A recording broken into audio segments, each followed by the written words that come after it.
try and get the energy a little higher. All right, I'm ready.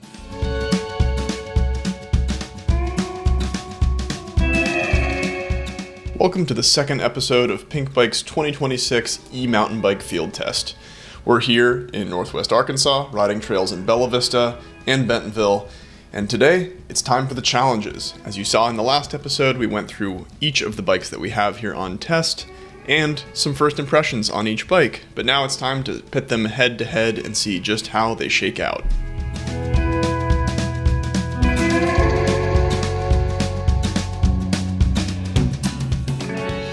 Hello and welcome to the Oz Trails Bike Park. It may look like a construction site right now, but in only a few months this is going to be a busy and bustling bike park up here in Bella Vista. I had a chance to preview this place a few months ago and figured it would be a good place to run the bikes through a bit of a comparative test. You got a cricket on your handlebars. And we're here today to do just that. We're going to run all the e-bikes through a series of tests on the trails here and see which shakes out on top. Yeah, so we had Ethan from Oz Trails show us around a bit this morning, gave us a sense for kind of the challenges we're trying to pick off, those being technical climbing, technical descending, cornering, and jumps, and the elusive P-word playfulness. So yeah, we got 4 challenges lined up. We're gonna stack these things up and get after it. First up, we are going to check out how these bikes jump.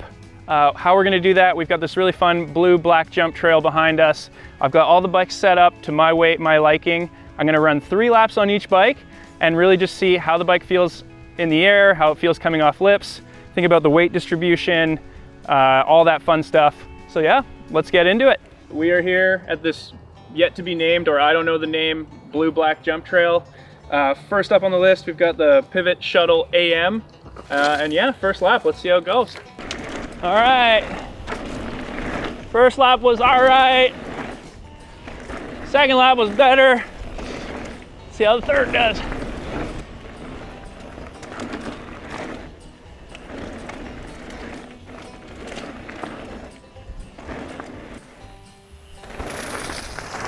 Whoa, that's nice. It was better than I thought. The first lap I was pretty unsure. What, like the bike felt uneasy to you or what? Yeah, just like, I think the 29er wheels and like it does feel a little squishier, but it's actually really poppy. Okay. I think the 29er wheels will play a factor in kind of like how dynamic the bike feels. Dynamic, but dynamic. No, it was, yeah, got better and better each run. So That checks out. yeah, it's a good baseline, I guess, because yeah, if we have a leaderboard. Yeah. First one up. Upper middle. Top of the leaderboard. Middle, slightly above middle. All right, so we've got all the cards set up here. We're gonna have Steffi choose one, and that's gonna be the next bike he rides. Ooh, this one. Forbidden Druid Core E.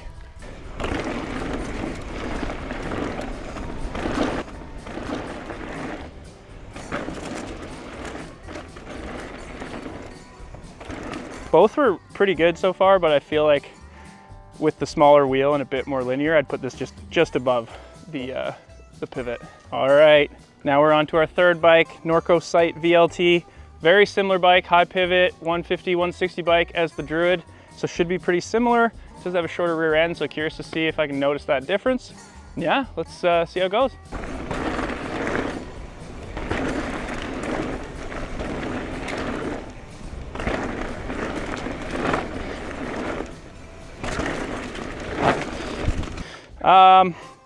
Feels like similar to the Forbidden. A little like easier to pick up the front end just on like purely like manualing type stuff. So I would give it a slight edge. That ability to like manual, I think, for the people that do care about jumping, that's like a valid thing. Especially like this track, like out of view here, but there's like rollers that you want to like manual through to keep them fun. Yeah. Drop!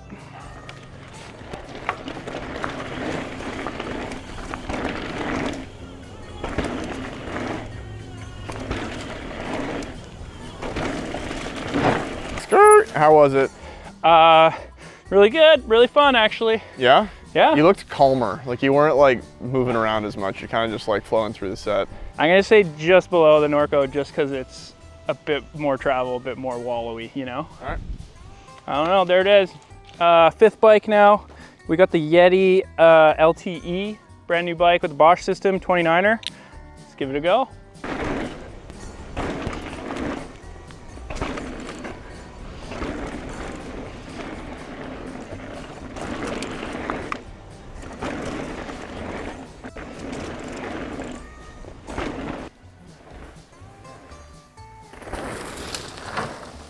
I would say so far it's the least playful feeling. Okay. Yeah, it's like the suspension feels great. It feels really settled, but it's not like inviting you to get weird as much as the others. It's still like fun, but yeah, I would say it felt the least playful.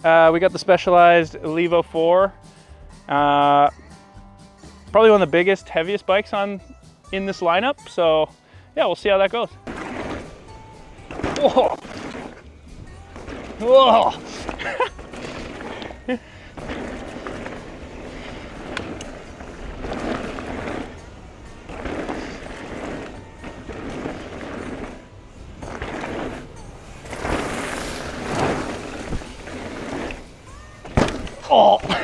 Yeah, no, I don't think the jumps are the strong forte. It feels like the heaviest by far. Yeah. Like it's noticeable how much more like chunky it feels in the air and off flips and stuff. It's still fun, but it's not like, yeah, if we got a nitpick out here. It's time to nitpick. And where do you rank it? This one puts itself right at the bottom. All right. You just finished a whole bunch of laps on these 6 bikes on this super fun little jump trail. We've got the rankings here. Let's do a quick rundown of the top 2.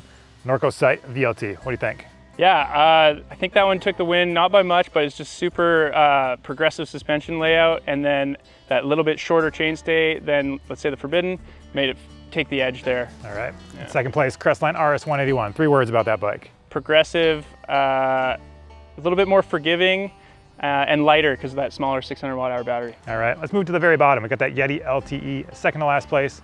How about that one? Calm, composed, but not playful. Got it. And then at the bottom of the pack, Specialized Levo 4. Heavy up front and a little bit funny weight distribution. There you go. Yeah, heavy up front, 3 words, that's good. That's a wrap on the jumping challenge. Time to move on to the cornering challenge.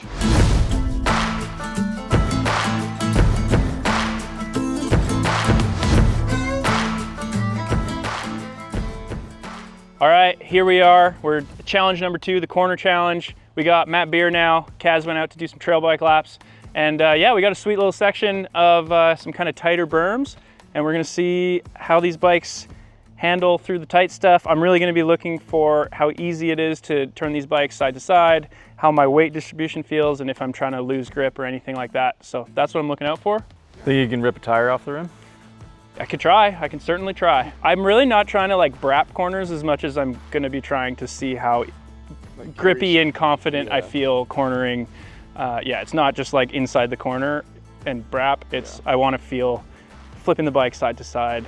Okay, we are running straight into bike number 1. We got the Turbo Levo, the bike we finished on last time. It's already got pedals on it. So yeah, let's get this show on the road. What's up, Stefan? Corner challenge. Run 1 on the Specialized Levo, first bike.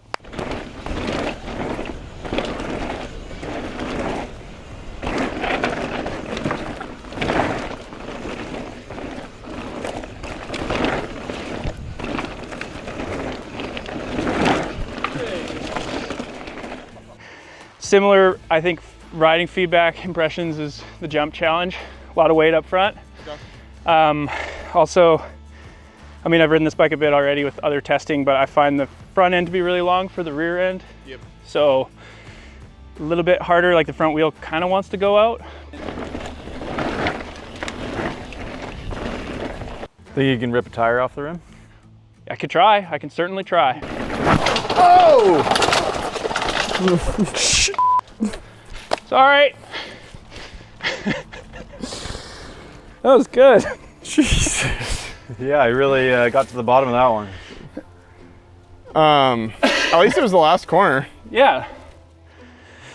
It was cornering good. I felt really balanced on this one a bit more than the last bike. So. It, like, even just from here, it looked like you were pushing less and just kind of like arcing the corners a bit. Yeah, I think the front kind of got away from me on the Levo, whereas this felt like, I felt both tires were weighted a bit more evenly. I'm gonna give this one to the Pivot over the Specialized. All right. Yeah.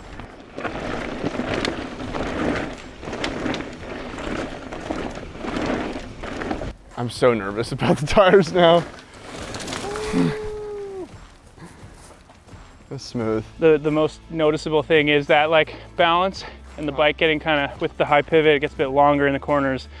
So as you're like compressing in the corners, I'm feeling like kind of more centered in the bike. Sick, well, where are you gonna put it?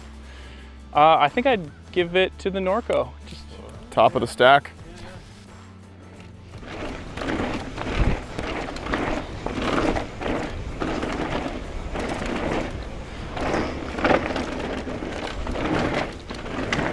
Easy, Tiger. Come on.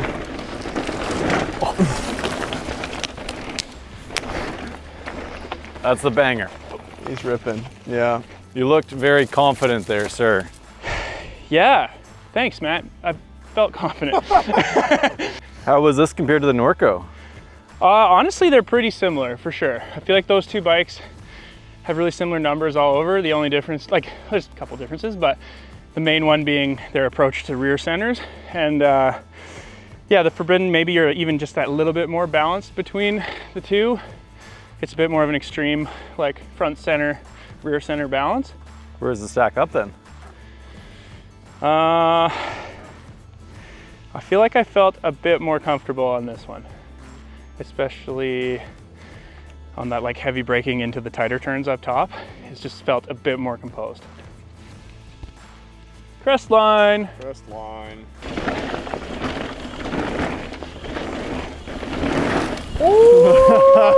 Verdict? I'm trying to figure it out in my brain. I didn't feel as confident, especially in the tight ones. There's a lot of travel. Like, does it feel like you're moving through it in a weird way, or is it more like you don't know where the wheel balance is?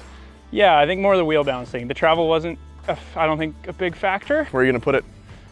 Let's check it up in between the Norco and the pivot.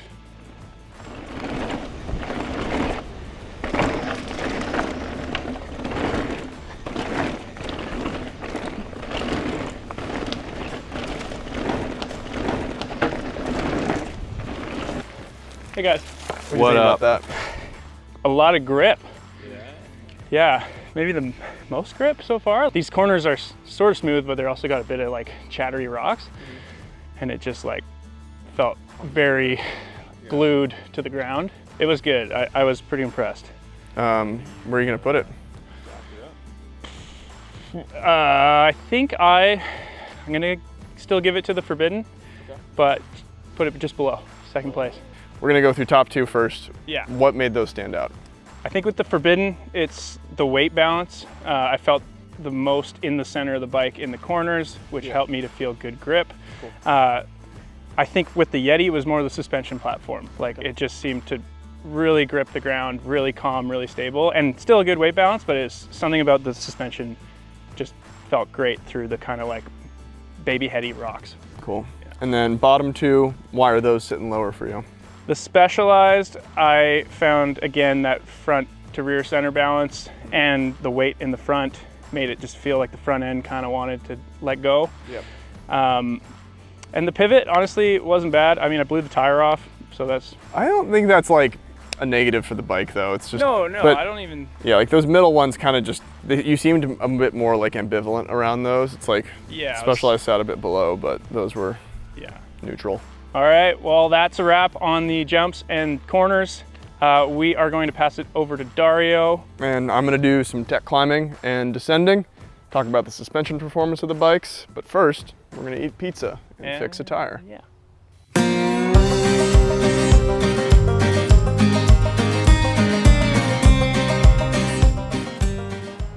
All right, we are here at the next challenge, which we are dubbing something like the suspension shakedown or the rock garden test or the big bump bonanza. And I'm gonna ride every bike down this rock garden you see behind me, as well as a bit of rough trail above. And we're gonna chat about how they all performed down there at the bottom.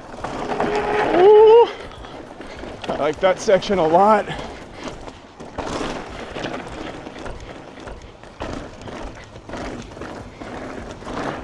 It does like the things you want to do. Doesn't do anything too weird. Feels like really predictable through the stroke. There's like a funky, nibbly off camber bit there that's like, feels like it's really easy to wait between the wheels, which is nice. Drum roll, please. Forbidden, Druid Corey.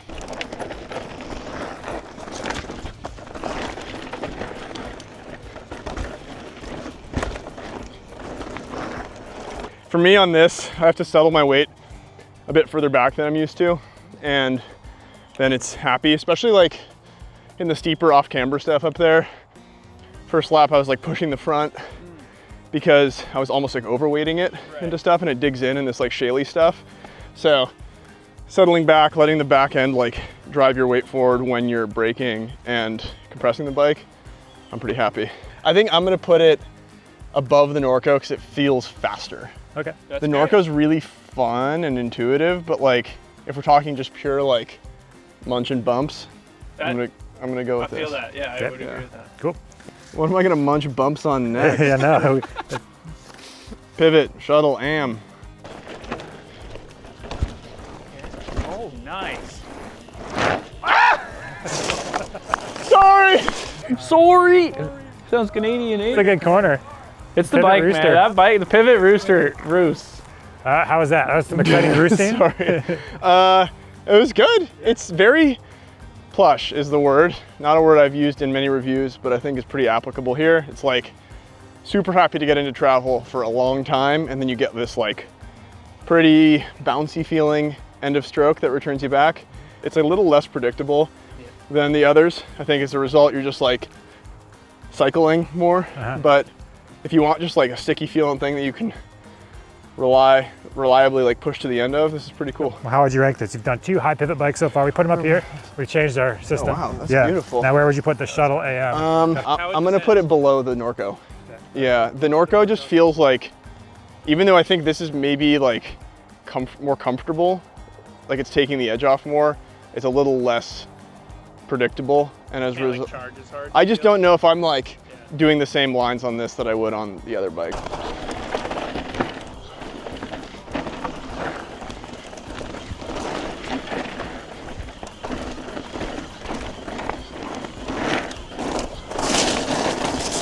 It's comfy. I think like in terms of just like munching, like I could get used to this. I'm gonna put it second to top.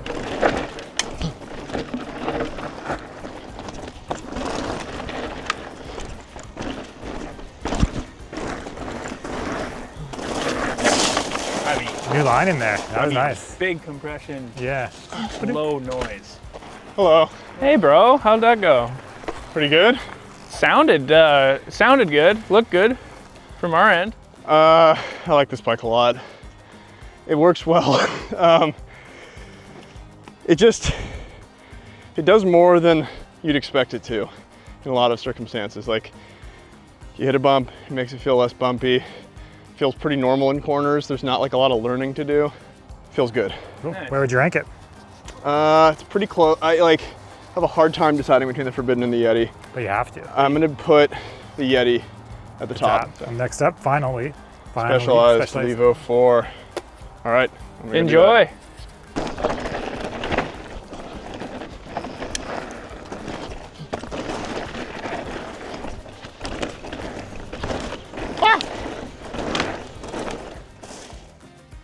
How'd that look? Looked a little bouncier and sketchier, to be honest. Yeah. How'd that feel? So it's fun. It's like comfy, but maybe not like settled, which is a weird thing. The travel feels good and you use it a lot. I'm using a lot of it a lot, which is cool. But like compared to the others, I think maybe it's not as productive a use of travel. I think the Pivot and the Specialized are really similar feeling in a weird way. I think we kind of came across a similarity in your cornering where it's like, or in the jumps maybe more, where it's like a little unstable until you hit like a point, but. The suspension feels really gushy and comfortable, but it doesn't inspire me to like charge and push harder, I don't think. All right, final verdict on the 6 bikes on test. First, a caveat. All these bikes are really good, and this is kind of tricky. Like, I'm quite happy with how all of these work downhill. It's just subtleties and personal preference that play into like the final choices. Uh-oh, act of God. ultimately, I think the things that shined were like predictability and traction, front and back. That's like the balance that was like a little elusive with some of these bikes.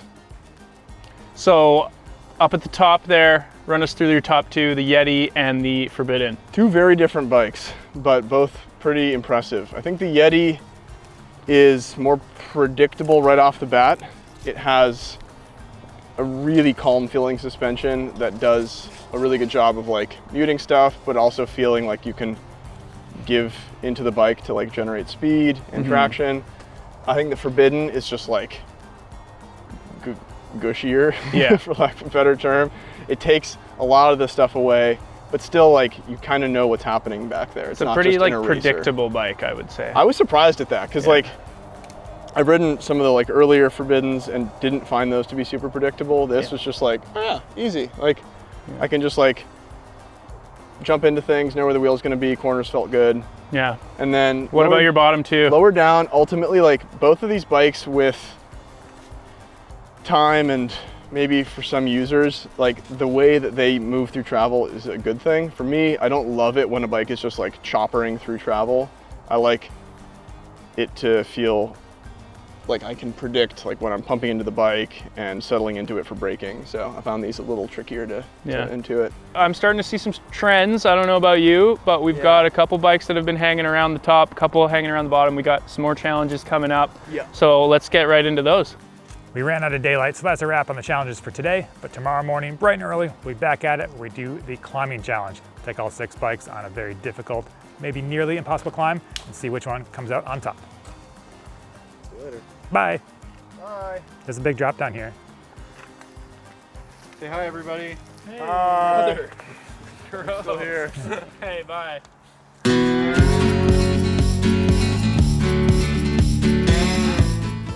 I gotta take one clap. Take one clap. Hello from the woods. Today is day 35 of the field test, and we are doing the turbo test or the climbing challenge, depending on what we end up calling it. The idea here is to test the bike's accessibility of motor power, handling in climbing scenarios, and maybe to some degree how fast they are up a hill. We have all 6 bikes behind me. They're all in their fastest motor mode.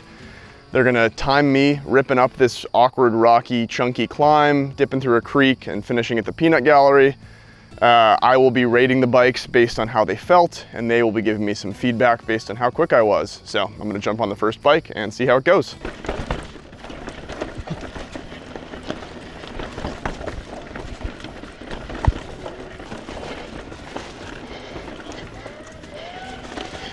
Oh!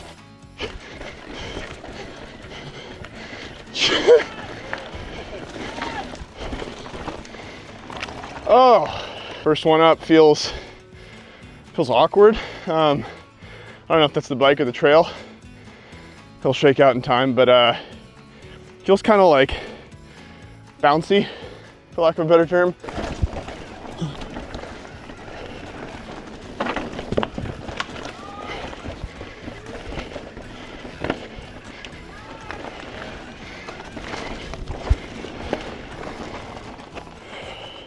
I think that was slower. I think I was like focusing a bit more on staying online, but part of it is the race tune is like pushing you forward a lot, so you're like reining that in while you're also accelerating. Like on this particular stretch, it's a bit hard. Too much power. No, but like if you were actually like racing, you could get used to this and like use it to your advantage. So pretty good. I would put it above the Norco. All right, Cresline RS 181.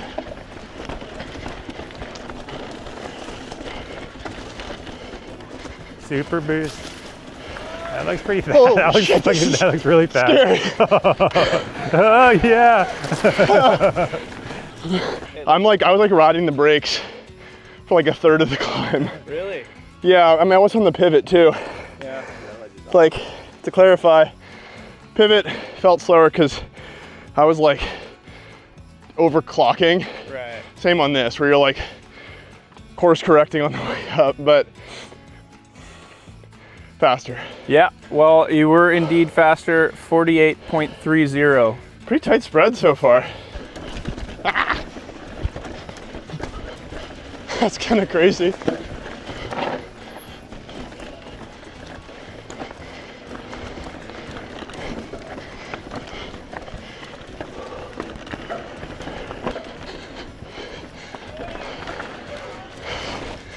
Whoa. You can just pedal through all the chunky shit. Yeah, it's just Like more so than the Cresline? Than anything yet. Yeah. It's got really short cranks and it doesn't feel like chain tug is doing anything to your feet. You're just like plowing. Yeah, is it easier in those tighter turns at all, like compared to the Cresline, or just not? Yeah, it's like easier to steer it. Yeah. 46.67. Whoa. Nice. Yeah. Fastest so far. Huh. By quite a margin. All right. Specialized Levo 4.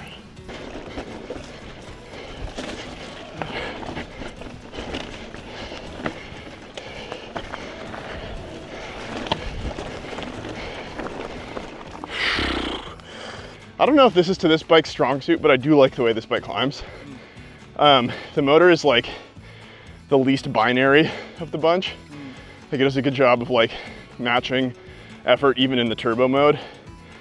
And I think as a result, is less prone to like slipping out.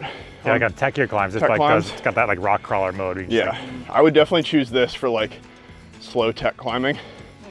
But for this, didn't feel the fastest. I'd like probably felt like similarly in line with like the pivot maybe.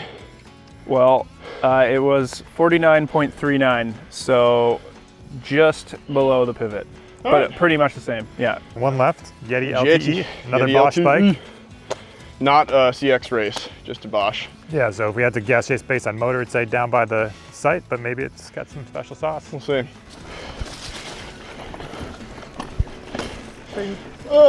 Yeah. Pedal, Yeah, push, get it, push, get push, it. push, push, push, push, push. When you're pedaling through rough stuff, your feet are less interrupted. But So that seems to be bigger rear wheel probably helps too. Yeah, where would you place it in the ranking? Just on time. Maybe like below the Cresline.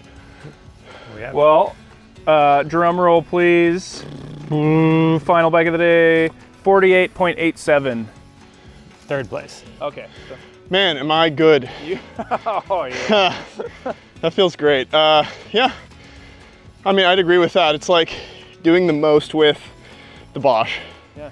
In terms of like, it's not as outright speedy as the Avanox, but the bike has a lot going for it. Even between the Avanox, it seems like what the suspension is doing is playing a big role Turns out suspension matters. for climbing, yeah. Yeah, the Forbidden's combining really impressive ability to like separate suspension movement from drivetrain feedback, which on really rough climbs matters. Plus it's got the most powerful motor on test. Yeti does a really good job of suspending you. It's got big wheels. Motor is plenty powerful for just about anything I have needed.